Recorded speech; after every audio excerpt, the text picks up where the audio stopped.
ഇന്ന് ബാംഗ്ലൂരിലെ രണ്ടാമത്തെ ദിവസമാണ്. അപ്പോൾ രാവിലെ ഞങ്ങൾ എല്ലാവരും കൂടി മീറ്റിങ്ങിന് പോകാനുള്ള ഒരുക്കത്തിലാണ്. അപ്പോൾ രാവിലെ ഞങ്ങളൊരു 5:30ക്ക് നമ്മൾ നമ്മുടെ താമസിക്കുന്ന ഹോട്ടലിൽ നിന്ന് ഇറങ്ങി 6 o'clock ആയപ്പോൾ ഞങ്ങൾ നടന്ന് മെട്രോയിലെത്തി. എന്നെ സംബന്ധിച്ചിടത്തോളം ഞാൻ ആദ്യമായിട്ടാണ് മെട്രോയിൽ കയറുന്നത്. കൊച്ചിയിൽ ഉണ്ടായിട്ട് പോലും എനിക്ക് മെട്രോയിലൊന്നും കയറാൻ പറ്റിയിട്ടില്ല. അപ്പോൾ അതിൻ്റെ ഒരു എക്സൈറ്റ്മെൻ്റ് ഒക്കെ ഉണ്ടായിരുന്നു. അപ്പം ഈ തരുന്ന കോയിൻ ഉണ്ടല്ലോ, ഈ കോയിൻ സ്വൈപ്പ് ചെയ്തിട്ട് വേണം നമ്മൾ വൺ സൈഡ് നമ്മൾ പോയിട്ട് വരുന്നത്. ഈവനിങ് നമ്മൾ ഇതുപോലെ തിരിച്ച് വരുമ്പോൾ ഈ കോയിന് അതിലൊരു ഇൻസേർട്ട് ചെയ്യാനായിട്ട് ഒരു ബോക്സ് ഉണ്ട്. അതിൽ ഡ്രോപ്പ് ചെയ്യുമ്പോൾ വീണ്ടും ഓപ്പൺ ചെയ്ത് നമുക്ക് വരാനായിട്ട് പറ്റും. അപ്പോൾ വലിയ എക്സിക്യൂട്ടീവ് സ്റ്റൈലിൽ ഞങ്ങളെല്ലാവരും കൂടിയിട്ട് മെട്രോയിൽ കൂടെ പോയി. ഞാനാണെങ്കിൽ ഈ മെട്രോയുടെ ട്രെയിൻ ഇങ്ങനെ പാസ് ചെയ്ത് വരാൻ നേരത്ത് ഓടിപ്പോയി അതിൻ്റെ വീഡിയോ എടുക്കാൻ വേണ്ടി നിന്നപ്പോൾ സെക്യൂരിറ്റി ഉണ്ടായിരുന്നു. അപ്പോൾ സെക്യൂരിറ്റി ഷൗട്ട് ചെയ്തു എൻ്റെ അടുത്ത് മാറി നിൽക്കാം. പക്ഷെ എന്താണെന്ന് എനിക്ക് മനസ്സിലായില്ല. പക്ഷെ ട്രെയിൻ ഇങ്ങനെ പാസ് ചെയ്ത് പോയപ്പോഴാണ് എനിക്ക് മനസ്സിലായത്, എൻ്റെ ദൈവമേ ഇതിപ്പോൾ എൻ്റെ നെഞ്ചത്തോടെ കയറി ഇറങ്ങുമായിരുന്നല്ലോ എന്ന്.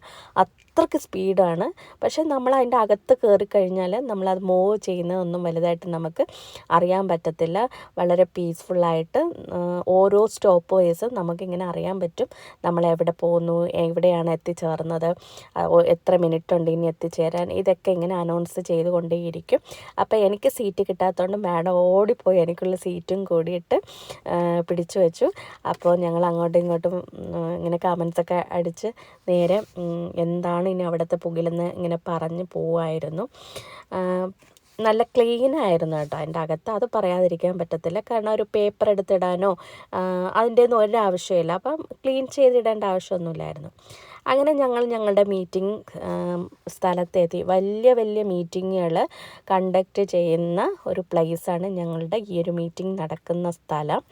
അപ്പോൾ അത്രയ്ക്ക് ആൾക്കാരുണ്ടെന്ന് നോക്കണം. കാരണം അവിടെ ഒരു 10,36,000 അറൗണ്ട് വരും. അത്രയും ആൾക്കാരുണ്ടായിരുന്നു ഞങ്ങളുടെ ആ മീറ്റിങ്ങിൽ പങ്കെടുക്കാനായിട്ട്. വളരെ യൂസ്ഫുള്ളായിട്ടുള്ള മീറ്റിംഗ് ആയിരുന്നു. ഫസ്റ്റ് ഡേ ഞങ്ങൾക്ക് കിട്ടിയത്. അപ്പം ഞങ്ങൾക്ക് ഇങ്ങനെ ഒരുപാട് പേരുള്ളതുകൊണ്ട് കുറച്ചുകൂടെ ഒന്ന് ക്ലിയറായിട്ട് കേൾക്കാൻ വേണ്ടിയിട്ട് ഈ ഒരു സാധനം, അതായത് നമ്മുടെ ചെവിയിൽ വെച്ചിട്ട് വാക്ക്മാൻ പോലൊരു സംഭവമാണ്. സ്റ്റേഷൻ ഇങ്ങനെ നമുക്കത് മാറ്റി ചാനൽ മാറ്റി നമുക്കത് കേൾക്കാനായിട്ട് പറ്റും. അപ്പോൾ അതൊക്കെ വെച്ച് കേട്ട് ഞങ്ങൾ അവിടെയൊക്കെ ഇരിക്കുന്നുണ്ടായിരുന്നു. പുറത്തോട്ട് വരികയാണെങ്കിൽ അത് ചെവിയിൽ വെച്ച് കേൾക്കാമായിരുന്നു. അപ്പോൾ എല്ലാവർക്കും അതുപോലത്തെ ഓരോ കിറ്റുകൾ കിട്ടിയിട്ടുണ്ടായിരുന്നു. പിന്നെ ഞാൻ ഇത്രയും ദൂരമൊന്നും എൻ്റെ ജീവിതത്തിൽ നടന്നിട്ടില്ല സത്യം പറഞ്ഞാൽ. അപ്പോൾ ഞാൻ അത്രയ്ക്ക് ദൂരം നടന്നതിൻ്റെ ഒരു ക്ഷീണത്തിലാണ് അവിടെ ആയിട്ട് പോയി ഇരിക്കുമായിരുന്നു. ഞാൻ ഇരിക്കും, എന്നെ സുഗുണം എടുത്തോണ്ട് നടന്നുകൊണ്ട് പോവും. അങ്ങനെ നടക്കാൻ പഠിച്ചു. എൻ്റെ ജീവിതത്തിൽ ഇത്രയും ദൂരം വളരെ മടിച്ചിയായ എന്നെ വളരെയധികം ഭയങ്കരമായിട്ട് എനർജറ്റിക്കായിട്ട് കൊണ്ടുവരാനായിട്ട് ഒരുപാട് കഷ്ടപ്പെട്ടു ഇവരെല്ലാവരും ഓരോരുത്തരും. പിന്നെ അവിടെയൊക്കെ നടന്ന് ഞങ്ങൾ ഓരോരുത്തരുടെ വീഡിയോ എടുത്തു. ഓരോ സ്റ്റേറ്റ്, നമ്മുടെ ഇന്ത്യ ഫുള്ളുണ്ടായിരുന്നു. അപ്പം ഓരോരുത്തരുടെ രീതികളും കാര്യങ്ങളും അവരെങ്ങനെയാണ് ഈ ഒരു ബിസിനസ്സിനെ അപ്രോച്ച് ചെയ്യുന്നത്, എങ്ങനെയൊക്കെയാണ് അവർ അത് ഡെഡിക്കേറ്റഡായിട്ട് എടുക്കുന്നത്, ഇതൊക്കെ നോക്കി ഞങ്ങൾ അങ്ങോട്ടും ഇങ്ങോട്ടൊക്കെ നടക്കുമായിരുന്നു. ഓരോരുത്തരടുത്തും ഞങ്ങൾ സംസാരിക്കുന്നുണ്ടായിരുന്നു എങ്ങനെയൊക്കെയാണ് അവരുടെ മീറ്റപ്പ് കാര്യങ്ങളൊക്കെ എന്നുള്ളത്. അങ്ങനെ ഞങ്ങൾ ലഞ്ചൊക്കെ കഴിച്ചു. അതിവിശാലമായിട്ടുള്ള ഒട്ടും ഓയിലൊന്നും ഇല്ലായിരുന്നു കേട്ടോ. ഫുഡൊക്കെ കഴിച്ചപ്പോൾ നമ്മുടെ ഇവിടുത്തെ പോലത്തെ ഓയിൽ കണ്ടൻറ്റ് ആയ ഫുഡല്ല അത്. ഞങ്ങൾ വെജിറ്റേറിയനാണ് ഉച്ചയ്ക്ക് മേടിച്ചത്. ഫ്രൈഡ് റൈസ് പോലെ സംതിങ് മേടിച്ച് കഴിച്ചു. അതിനുശേഷം നട്ട്സൊക്കെ ഉണ്ടായിരുന്നു ഞങ്ങളുടെ കയ്യിൽ. പിന്നെ ഫ്രൂട്ട്സ് കുറച്ച് കൊണ്ടുവന്നിട്ടുണ്ടായിരുന്നു, അതൊക്കെ കഴിച്ചു. ഈവനിങ് കുറേ ഞങ്ങൾ സെൽഫീസൊക്കെ എടുത്തു. ഫോട്ടോ സെക്ഷൻ തന്നെയാണ് ഇതിലെ മെയിൻ ഹൈലൈറ്റ് എന്ന് പറയാനായിട്ട് ഉള്ളത്. പിന്നെന്താണ്, ഫങ്ഷനൊക്കെ ഉണ്ടായിരുന്നു. അപ്പോൾ അതുകൊണ്ട് ഞങ്ങളുടെ കൂടെ അവർക്ക് വരാനായിട്ട് സാധിച്ചില്ല. അതിനുശേഷം പിന്നെ ഞങ്ങൾ ഈവനിങ് അവിടെ നിന്ന് ഇറങ്ങിയതിന് ശേഷം നേരെ മെട്രോയിൽ തന്നെയാണ് പോയത്.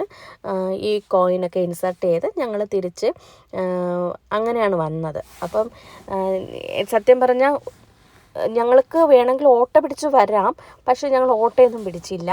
ഞങ്ങൾ നേരെ നടന്ന് മാർക്കറ്റിൽ കൂടെ എല്ലാം കണ്ടാണ് വന്നത്. കാരണം ഇത് നമ്മുടെ നാടാണെങ്കിൽ നമുക്ക് എന്നും ഡെയിലി കാണുന്ന കാര്യമാണ്. അപ്പോൾ നമ്മൾ വേറൊരു നാട്ടിൽ പോകുമ്പോൾ അവിടുത്തെ എന്തൊക്കെയാണൊക്കെ നോക്കി വരുന്നത് തന്നെയാണ് ബെറ്റർ. എനിക്ക് ശീലമില്ലാത്ത എന്നെ ശീലമുള്ളതാക്കി മാറ്റിയതാണ് ഞങ്ങളുടെ കൂടെയുള്ള സഹപ്രവർത്തകരെന്ന് പറയുന്നത്.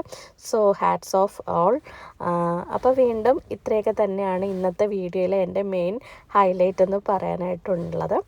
പിന്നെ ഞാൻ ഇപ്പോൾ ഈ വീഡിയോയിൽ ഞാൻ ഈ പൂവിൻ്റെയൊക്കെ പടം ഇടുന്നുണ്ട്.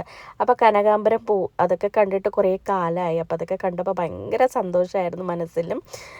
ഓക്കെ, അപ്പോൾ ഇന്നത്തെ വീഡിയോ ഇത്രയൊക്കെ ഉള്ളൂ. അപ്പോൾ അടുത്ത പാർട്ട് 3യിൽ നമുക്ക് വീണ്ടും കാണാം. അപ്പോൾ അതുവരേക്കും tata bye bye. Okay, see U.